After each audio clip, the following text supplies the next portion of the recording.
क्या आप जानते हैं एक फिल्मी दुनिया जितनी चमक धमक और चकाचौंध से भरी होती है, उसके दूसरी तरफ उतनी ही अंधेरे में समाई काली सच्चाई भी छिपी होती है जिसे कोई झुठला नहीं सकता।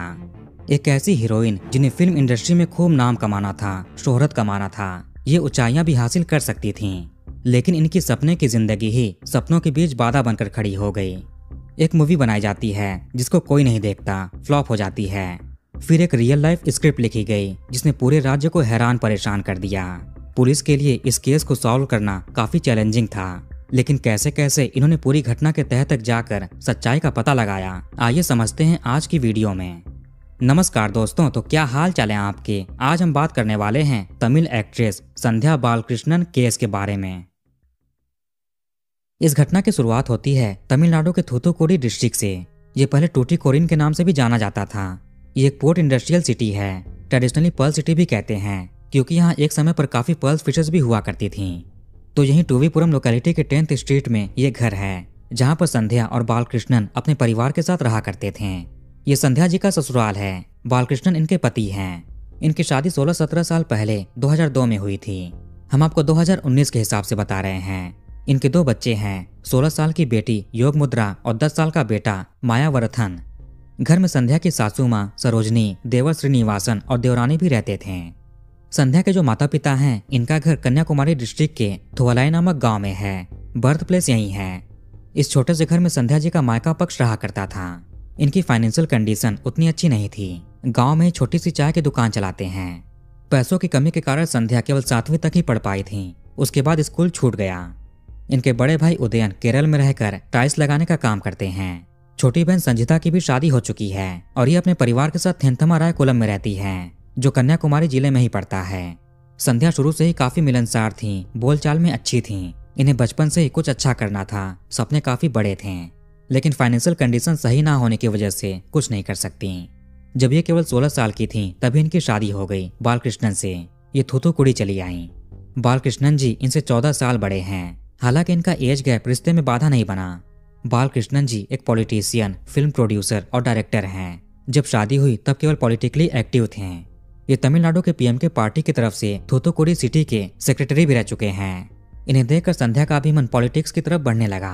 हालांकि बाद में पति ने राजनीति से दूरी बना ली और फिल्मी दुनिया की तरफ जाने लगे। फिर भी संध्या का मन पॉलिटिक्स में लगा रहा। ये 2011 में निर्दलीय रूप से थूथुकुडी म्युनिसिपैलिटी के चुनाव में भी खड़ी होती हैं। चुनाव जीतने के लिए काफी प्रचार प्रसार किया, पति ने भी साथ दिया, लेकिन फिर भी चुनाव हार गईं। बालकृष्णन जी अपनी पत्नी के नाम से फिल्म प्रोडक्शन कंपनी शुरू करते हैं, संध्या क्रिएशंस। इसमें ये खुद प्रोड्यूसर बने, डायरेक्टर बने। इन्होंने अपना सारा पैसा, सारी सेविंग्स सब कुछ लगाकर एक फिल्म का निर्माण किया, कदल इलावसम। खुद ही इस फिल्म को डायरेक्ट करते हैं, प्रोड्यूस भी किया। ये तमिल फिल्म 8 मई 2015 को रिलीज हुई, पर यह बॉक्स ऑफिस में कुछ खास नहीं कर पाती है, बुरी तरह से फेल हो गई। बालकृष्णन जी का सारा पैसा बर्बाद हो गया। बाद में 2016 में इसको YouTube पर पोस्ट कर देते हैं। PS एंटरटेनमेंट करके एक चैनल है, उस पर आप देख सकते हैं, जहां पर पुरानी फिल्में पोस्ट होती हैं, खासकर तमिल मूवीज। यही इकलौती फिल्म संध्या क्रिएशंस के तहत बनाई गई थी। फिर पैसे ही नहीं बचे कि आगे काम कर पाएं। इसके बाद बालकृष्णन चेन्नई चले जाते हैं। वहीं तमिल फिल्म इंडस्ट्री में एज असिस्टेंट डायरेक्टर काम करने लगे। वहीं किराए का कमरा लेकर अकेले रहते थे, लेकिन समय समय पर इनका थूथुकुडी अपने घर पर भी आना होता था, पत्नी और बच्चों से मिलने के लिए। संध्या भी चूंकि दिखने में ठीक ठाक थी, अच्छे से बोल पाती थी, तो इन्होंने एक्टिंग में करियर बनाने की सोची, फिल्म इंडस्ट्री में जाना है। इसके बाद ये भी अपने पति के पास चेन्नई चली आईं। यहीं अलग अलग प्रोडक्शन हाउसेस में ऑडिशंस देने लगी। इन्हें छोटे मोटे रोल्स मिलने भी लगे कभी कभार।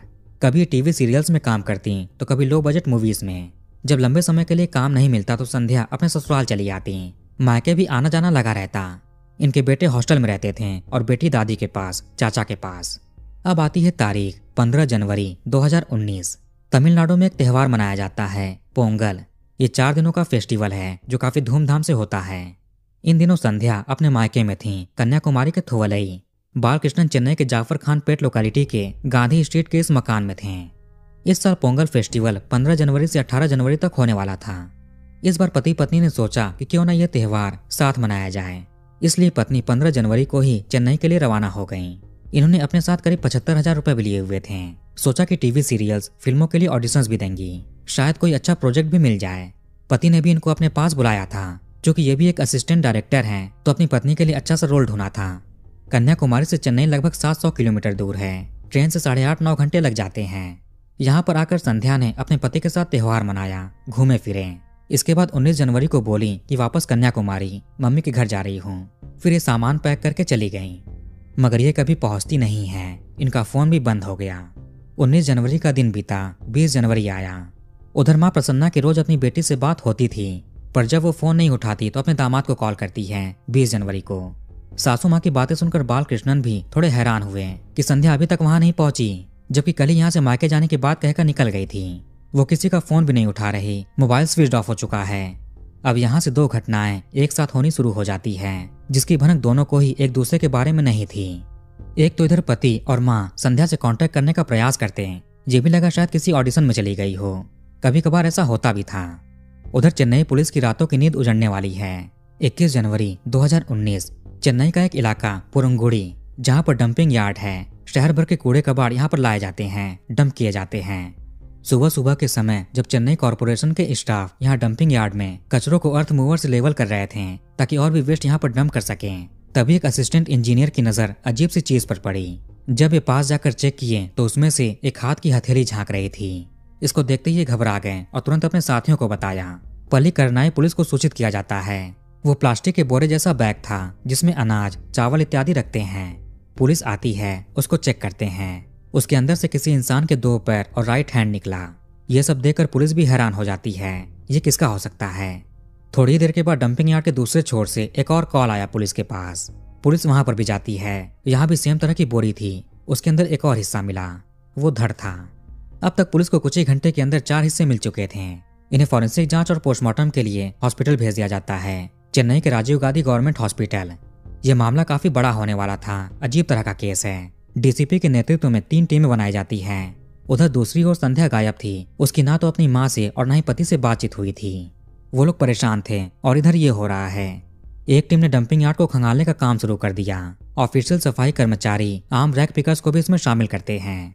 यहाँ पिछले केवल 2 हफ्तों में 10-11 हजार टन गार्बेज डंप किए गए थे। ढूंढना काफी मुश्किल था। फॉरेंसिक टीम और डॉक्टर्स को भी जांच के दौरान लगा कि ये चीजें 1 या 2 दिन पुरानी हैं। 2 पोकलाइन मशीन भी बुलवाए गए, जेसीबी लाए गए, स्नीफर डॉग्स को भी लाया गया। एक टीम पता करती है कि यहाँ पर चेन्नई के कौन कौन से हिस्सों से गार्बेज लाए जाते हैं, हाल में कहाँ कहाँ से लाए गए थे। तीसरी टीम का काम पहचान पता करना था। चूंकि अभी तक सर वाला हिस्सा नहीं मिला था, चेहरा नहीं था, तो पहचान कैसे करेंगे। चेन्नई में जितने भी पुलिस स्टेशन थे हर जगह पर सूचना भेजी गई। साथ में हाल के दिनों में कितने गुमशुदगी के केस दर्ज हुए ये भी पता किया गया। उधर फॉरेंसिक टीम ने जांच करके पता किए कि ये कोई महिला है जिसकी उम्र 35 से 40 साल के आसपास होगी। उसने हाथ में कंगन पहन रखा था। उसी हाथ में 2 टैटूज भी दिखाई दिए। बाह के सामने वाले हिस्से पर ड्रैगन जैसी आकृति बनी हुई थी और दूसरे हिस्से में शिव जी और पार्वती जी की आकृति। पुलिस के लिए टैटू काफी अहम सुराग हो सकता है जिसे पहचान पता करने में मदद मिले, क्योंकि चेहरा तो था नहीं। पुलिस चेन्नई के अलावा आसपास के जिलों में भी सूचना भिजवाती है। यहाँ तक कि कर्नाटक और आंध्र प्रदेश जैसे राज्यों में भी सूचित किया गया, इन्फॉर्म किया गया कि हमें ऐसी ऐसी चीजें मिली हैं। कोई आपके यहाँ से गायब तो नहीं जिसकी उम्र 35 से 40 साल के बीच हो और वो महिला हो। कंगन मिलने से पुलिस ने सोचा कि शायद ये महिला किसी ठीक ठाक घराने से होगी। इस खबर को हर तरफ फैलाने के लिए न्यूज मीडिया का भी सहारा लिया गया। अलग अलग पोस्टर छपवाए गए, शहर भर में लगवाया गया। चेन्नई में जितने भी टैटू आर्टिस्ट हैं, पुलिस की टीमें उनके पास भी जाती हैं। आपने ऐसी आकृति किसके राइट हैंड पर बनाई थी। इसके साथ साथ स्टेट और नेशनल क्राइम रिकॉर्ड ब्यूरो की भी जांच की जाती है। उधर डंपिंग यार्ड में सर्च ऑपरेशन पूरी तेजी से चल रहा था। दिन रात लोग लगे हुए थे, लेकिन कुछ मिल नहीं रहा। ऊपर से ये कूड़े फेंकने की जगह है, यहाँ बदबू के चलते खड़े रहना भी मुश्किल है। ये और भी कठिनाई पैदा कर रहा था। इससे स्नीफर डॉग्स को भी ढूंढने में प्रॉब्लम होती। डंपिंग यार्ड के आसपास जितने भी सीसीटीवी कैमरा लगे हुए थे उन्हें भी खंगाला जाने लगा। फॉरेंसिक एक्सपर्ट्स के अनुसार उस महिला के साथ जो भी किया गया वो 19 और 20 जनवरी के आसपास ही हो सकता है। इसमें कोई भारी भरकम और तेजधार हथियार का यूज हुआ है। दिन बीत रहे थे लेकिन कोई सुराग नहीं मिल रहा। पूरे चेन्नई में पोस्टर्स लगाए गए, किसी को कुछ पता नहीं, कोई नहीं जानता। पुलिस ऑफिसर्स के ऊपर भी प्रेशर था। इस तरह की घटना लोगों के अंदर भी डर पैदा कर रही थी। डंपिंग यार्ड में काम करने वाले कर्मचारियों से भी पूछताछ किया जाता है कि आपने किसी संदिग्ध को यहाँ पर आते जाते देखा हो, खासकर 19-20 जनवरी के आसपास। गुमशुदगी की रिपोर्ट भी ऐसी कहीं नहीं मिली जो इस केस की इन्फॉर्मेशन से मैच कर सके। समय गुजर रहा था लेकिन कोई क्लू नहीं। लगभग 2 हफ्ते बीत जाते हैं। 5 फरवरी 2019 का दिन आया। उधर संध्या के घर वाले भी परेशान थे। इतने दिन से बेटी से बात नहीं हुई, पता नहीं वो कहाँ है, कहीं कुछ हो तो नहीं गया। अचानक से संध्या की मां प्रसन्ना देवी 5 फरवरी को थूथुकुडी पुलिस स्टेशन पहुंची और अपनी बेटी की गुमशुदगी की रिपोर्ट दर्ज कराई। बताया कि इनकी बेटी पिछले 2 हफ्तों से गायब है, उसे कांटेक्ट नहीं हो पा रहा, पता नहीं कहाँ है। पहले कभी ऐसा हुआ नहीं है कि बेटी से बिना बात किए इतने दिन रहे हो। यहाँ के पुलिस तक भी चेन्नई वाली घटना की खबर पहुंच चुकी थी। जब संध्या के मां यहाँ पर आई और रिपोर्ट लिखाया तो तुरंत ऑफिसर्स ने चेन्नई पुलिस से इनकी बात कराई। वो इन्हें सारी चीजें बताते हैं कि ऐसी ऐसी बात है, आप चेन्नई आकर पहचान कीजिए। ये सुनकर माँ के पैरों तले जमीन खिसक गई। ये अपने परिवार के साथ चेन्नई पहुंची। हॉस्पिटल में जाकर पहचान करती है। हाथ पर बने टैटू, कंगन और एक तिल से इन्होंने पहचान की। ये इनकी बेटी संध्या ही है। अभी 2 हफ्ते हो गए लेकिन पुलिस को चेहरा नहीं मिला था। कंफर्मेशन के लिए डीएनए जांच कराना जरूरी है। पुलिस को भी लगने लगा कि ये संध्या ही हो सकती है। उनकी कुछ फोटोज हैं जिसमें उनके राइट हैंड में सेम टैटू साफ साफ देख सकते हैं। वही इस केस में भी है, राइट हैंड पर। अब पुलिस ये मानकर चलने लगी कि वो संध्या ही है। हालांकि डीएनए रिपोर्ट आई नहीं थी। एक सबसे बड़ा काम तो हो गया, पहचान पता चल गई। अब घटना के पीछे कौन है और वजह क्या है ये पता करना था। पुलिस ने संध्या के माता पिता से पूछताछ करना शुरू किया। संध्या के बैकग्राउंड के बारे में जानने की कोशिश की। मीडिया रिपोर्ट्स के अनुसार मां ने बताया कि बेटी 75,000 रुपए लेकर 15 जनवरी को पति के पास पोंगल फेस्टिवल मनाने के लिए गई थी। उसका प्लान था कि कुछ महीने वहीं पर रहकर फिल्मों और टीवी सीरियल्स में ऑडिशंस देगी। उसको उसके पति ने ही बुलाया था कि एक मूवी में रोल देखा है, आ जाओ। पर जब 19 जनवरी के बाद बेटी ने फोन उठाना बंद कर दिया तो मां ने दामाद को कॉल किया। वो कहता है कि संध्या तो मायके जाने की बात कहकर चली गई। ये माँ के लिए हैरान करने वाला था। बेटी का इतनी जल्दी वापस आने का कोई प्लान नहीं था, तभी ढेर सारे पैसे लेकर गई थी। अगर उसको आना भी होता तो पहले ही माँ को जरूर बताती। पुलिस को इसमें कुछ चीजें संदिग्ध लगने लगती है। संध्या का पति बालकृष्णन चेन्नई में है। 2 हफ्तों से पुलिस, मीडिया पहचान जानने में लगी थी। ऐसा कोई नहीं होगा जिसे इस केस की खबर ना हो, खासकर लोकल इलाके में। पति यहीं रहता है, फिर भी एक बार भी पुलिस के पास क्यों नहीं आया? इतने दिन से पत्नी गायब है, उसकी भी रिपोर्ट नहीं लिखाई। संध्या की मां ने भी अपना संदेह दामाद पर जताया। अब पुलिस सीधे जाफर खान पेट लोकेलिटी के इस मकान में आई जहां बालकृष्णन किराए पर रहता था। 5 फरवरी की रात 10 साढ़े 10 बजे पुलिस घर पर पहुंची। बालकृष्णन मौजूद था। इससे पूछताछ किया जाता है। पुलिस को देखते ही ये आदमी थोड़े अजीब तरह से व्यवहार करने लगा। मीडिया रिपोर्ट्स के अनुसार इसने पुलिस से कहा कि मुझे 3 महीने जेल में रहना पड़ेगा, इसीलिए कुछ कपड़े पैक कर लेता हूँ। ये पुलिस वालों के सामने ही कपड़े पैक भी करता है। पुलिस ने इस घर की तलाशी भी ली जहां से इसी तरह के बोरे मिले जो डंपिंग यार्ड में फेंके गए थे। बालकृष्णन के चेहरे पर किसी तरह का कोई डर नहीं था। ये खुश दिख रहा था। इस घर के जो ओनर हैं, जो तमिलनाडु हाउसिंग बोर्ड के रिटायर्ड एम्प्लॉई हैं, इन्होंने मीडिया में बताया कि जब 5 फरवरी की रात को पुलिस बालकृष्णन को अपने साथ ले जा रही थी तो उसने जाते हुए इनसे बोला कि सर मैं जा रहा हूँ, अगर मेरे घर से किसी का कॉल आपको आए तो उन्हें बता देना कि मुझे पुलिस लेकर गई है।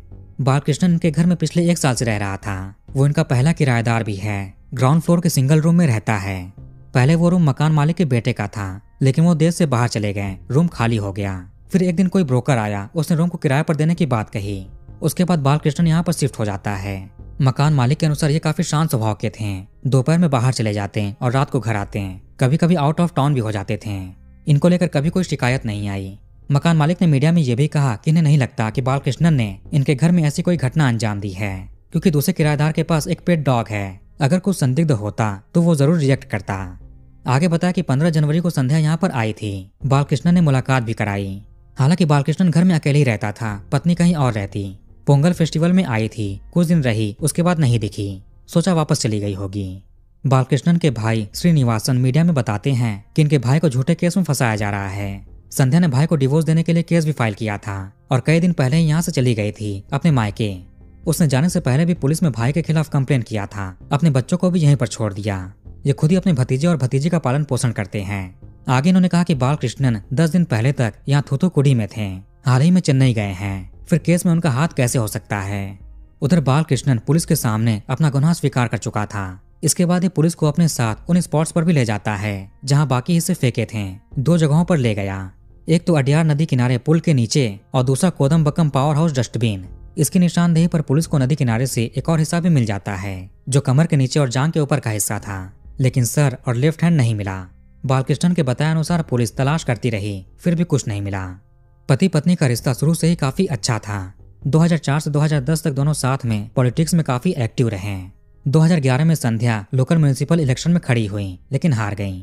चुनाव के दौरान इन्होंने काफी प्रचार प्रसार किया था। इससे कई लोगों में जान पहचान भी हो गई थी। लोगों के साथ उठना बैठना भी होने लगा। इलेक्शन के दौरान इन्होंने विजिटिंग कार्ड भी छपवाए थे और लोगों को बांटे थे। उसमें संध्या का मोबाइल नंबर भी था। इस वजह से कई लोग इन्हें कॉल भी करते हैं। ये सब चीजें बालकृष्ण को पसंद नहीं आती हैं। तुम लोगों के साथ हंसकर क्यों बात करती हो, उनसे क्यों मिलती हो, फोन पर क्यों बात करती हो। लोग इनसे मिलने के लिए घर पर भी आते थे। ऐसे छोटी मोटी नोकझोंक होने लगी। धीरे धीरे समय गुजरता गया। पति पत्नी के झगड़े बढ़ते गए। पति को पत्नी की खूबसूरती से इनसिक्योरिटी थी। लोग इससे बार बार बात करने की कोशिश करते हैं और ये भी उनसे बात कर लेती है।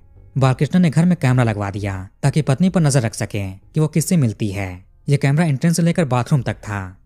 मीडिया रिपोर्ट्स के अनुसार पत्नी ने इसका विरोध जताया। झगड़ों के चलते पति ने कई बार इनके सर के बाल भी शेव करा दिए थे ताकि लोग इससे दूर रहें। ये पत्नी पर हाथ भी उठाने लगा। बात तब बढ़नी शुरू हो जाती है जब पहली फिल्म फ्लॉप चली गई, पैसे बर्बाद हो गए। झगड़ों से परेशान होकर पत्नी ने पुलिस में कंप्लेन किया। फिर महिला कोर्ट में डिवोर्स के लिए आवेदन कर देती है। बीच में कई बार पुलिस को भी आना पड़ता है समझाने के लिए कि आप दोनों इस तरह से झगड़े मत कीजिए। आपके 2 बच्चे हैं, उन पर ध्यान दीजिए, उनके भविष्य के बारे में सोचिए। फिर दोनों साथ हो जाते थे। संध्या को फिल्मी दुनिया में भी अपना करियर बनाना था।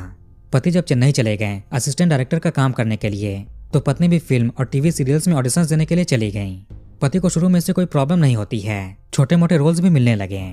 आपने कास्टिंग काउच का नाम जरूर सुना होगा। कथित तौर पर फिल्मों में रोल देने के लिए उससे जुड़े कुछ लोग फायदा भी उठाते हैं। फिल्मी दुनिया में आने के बाद बालकृष्णन को ये बात पता चलता है और पत्नी को छोटे मोटे रोल्स मिल रहे थे। इससे इन्हें लगने लगा कि पत्नी भी कास्टिंग काउच का शिकार बनी है, तभी रोल्स मिल रहे हैं। ये पत्नी को काम करने से मना करने लगे, लेकिन पत्नी काफी अच्छा कर रही थी। लेकिन झगड़ों की वजह से वापस मायके चली गईं। दोनों बच्चे पति के घर पर थे। उस दौरान संध्या 38 साल की थी और बालकृष्णन 51 साल के। उम्र का भी काफी गैप था। इससे भी पति को लगता कि पत्नी दूर जा रही है क्योंकि ये बूढ़ा हो रहा है। जनवरी 2019 में बालकृष्णन ने अपनी पत्नी को वापस चेन्नई बुलाया। ये माफी मांगता है कि दोबारा झगड़ा नहीं करेगा, तुम्हारे लिए एक रोल है, आ जाओ। इससे पत्नी को भी लगा कि शायद पति बदल रहा है, अब झगड़ा नहीं करेगा, दोनों प्यार से पहले की तरह रहेंगे। इसके बाद खुश होकर पत्नी वहां पर पहुंचती है। बकायदा बालकृष्णन अपनी पत्नी को मकान मालिक से भी मिलवाता है। मकान मालिक के अनुसार बालकृष्णन ने कहा कि अब दोनों मिलकर रिश्ते को सुधारेंगे। ये भी सलाह देते हैं कि तुम दोनों काउंसलिंग करा लो, डिवोर्स देकर अलग होना ठीक नहीं। 15 जनवरी को संध्या चेन्नई आई। 17 जनवरी को दोनों में फिर से झगड़ा हुआ, वही अफेयर की बात को लेकर। पति को लगता था कि पत्नी का कहीं अफेयर है, तभी पत्नी ने कहा कि इसको दुनिया में नहीं रहना। 18 तारीख को संध्या को पता चलता है कि पति ने झूठ बोलकर यहाँ पर बुलाया, कोई रोल नहीं मिलने वाला। मीडिया रिपोर्ट्स के अनुसार पति ने यहाँ एक मकसद के लिए बुलाया था। 19 जनवरी को फिर से दोनों में झगड़ा होता है। फिर रात के करीब 10:30 बजे संध्या अपना सामान पैक करके मायके जाने लगी। अब ये पति से पूरी तरह अलग हो जाएगी। इसके जाने के दौरान ही पति ने हथौड़ा उठाया और ऊपर चला दिया। फिर गले पर हाथ रखकर कहानी समाप्त कर दी। इसके बाद अगले दिन बाजार से तेज धार बड़ा सा चाकू और बोरे खरीद कर लाया। 7 हिस्से करके 4 बोरों में पैक करता है और रात को बाइक से निकल पड़ा। एक एक कर 4 जगहों पर फेंकता है। पेरूगुंडी डंपिंग यार्ड, पलीकरनाई डंपिंग यार्ड, दोनों गार्बेज एरिया पास में ही है। अड्यार नदी किनारे और कोडम्बक्कम पावर हाउस डस्टबिन। इसके बाद ही वापस घर आ गया। घर की साफ सफाई की और नॉर्मली रहने लगा। 5 फरवरी की रात में पुलिस ने इसको कस्टडी में लिया था। इसके बाद इसे अलमदूर कोर्ट में पेश करते हैं। पत्नी डिवोर्स के लिए तैयार थी, अलग हो जाती, फिर भी पति ने ऐसी घटना अंजाम दी। 7 फरवरी को 20 मेंबर की टीम पेरूगुंडी डंपिंग यार्ड भेजी गई लेफ्ट हैंड और सर ढूंढने के लिए। संध्या के परिवार ने बालकृष्णन के परिवार पर भी आरोप लगाया कि इसमें वो लोग भी शामिल हैं। पुलिस को बालकृष्णन की मां, भाई और भाई की पत्नी से भी पूछताछ करनी चाहिए। संध्या का परिवार कन्याकुमारी डिस्ट्रिक्ट मजिस्ट्रेट के पास एक एप्लीकेशन देता है कि इस केस की जांच सीबीआई को करनी चाहिए, लेकिन पुलिस ने इनकार कर दिया कि कोई जरूरत नहीं है, केस ऑलमोस्ट कंप्लीट हो चुका है। इन्वेस्टिगेशन करने के बाद जो भी हिस्से पुलिस को मिले थे उसे संध्या के घर वालों को सौंप देते हैं। वो लोग उसे लेकर कन्याकुमारी के पुस्तैनी गांव चले गए। 7 अप्रैल को जमीन में दफन किया जाता है। भविष्य में और भी जो कुछ मिलेगा उसे भी दफन कर देंगे। आगे लगभग 1 साल में 28 फरवरी 2020 तक बालकृष्णन बेल पर बाहर आ गया। ये तमिलनाडु की अलग अलग जगहों पर घूमने भी लगा। इसे संध्या के परिवार ने काफी आपत्ति जताई कि इतने सबूत होकर भी इसको बाहर क्यों किया गया, बेल कैसे मिल गया। पुलिस के सामने बालकृष्णन ने अपना गुनाह स्वीकार किया था। इसकी निशानदेही पर ही कई हिस्से बरामद हुए थे। सारा तरीका, मोटिव भी बताया, पर पुलिस के पास सर नहीं था जिसे पहचान हो सके। हालांकि डीएनए जांच से भी पता चल सकता है। संध्या के परिवार का डीएनए सैंपल लेकर जांच के लिए भेजा गया। यही सब करने धरने में काफी समय बीत जाता है। इसके चलते पुलिस 90 डेज के अंदर चार्जशीट फाइल नहीं कर पाती कोर्ट में, जिसका फायदा बालकृष्णन को भरपूर होता है और कोर्ट ने बेल दे दिया। उधर पुलिस लेफ्ट हैंड और सर ढूंढने में लगी हुई थी। अथक प्रयास किया जा रहा था, पर आज 2025 आ गया, आज तक वो नहीं मिल पाया। हालांकि फॉरेंसिक रिपोर्ट में डीएनए परिवार से मैच हो जाता है। केवल 16 साल की उम्र में ही 14 साल बड़े आदमी से संध्या की शादी करा दी गई। पति के पास कोई स्टेबल नौकरी नहीं थी, पहले पॉलिटिक्स में था, फिर फिल्म इंडस्ट्री में। पत्नी भी अपने पति के नक्शे कदम पर थी। इनका स्वभाव काफी मिलनसार था, घुल मिल जाती, लेकिन पति को इनके चरित्र पर संदेह होने लगता है। इससे रिश्ते खराब हुए। केवल संदेह ही था, कोई सबूत नहीं थे। दोनों अलग भी हो रहे थे, फिर भी पति ने ऐसी घटना अंजाम दी। अभी भी ये केस सेशन कोर्ट में चल रहा है। इस केस के बाद पुलिस कमिश्नर ने कहा कि चेन्नई में हर 50 मीटर पर कैमरे लगाए जाएंगे ताकि ऐसी घटना दोबारा ना हो और आरोपियों को आसानी से पकड़ सकें। यह केस पुलिस के लिए काफी चैलेंजिंग था। घटना अंजाम देने के बाद भी बालकृष्णन को कोई पछतावा नहीं हुआ, बल्कि ये पुलिस के साथ हंसते हुए घटना के रिक्रिएशन के दौरान दिखाई दिया। तो वीडियो को यहीं पर खत्म करते हैं। अब कमेंट करके अपनी राय बताइए। इस वीडियो को लाइक और शेयर जरूर करिए और हमारे चैनल को सब्सक्राइब करके बेल आइकन ऑन कर लीजिए। मिलते हैं नेक्स्ट वीडियो में। धन्यवाद।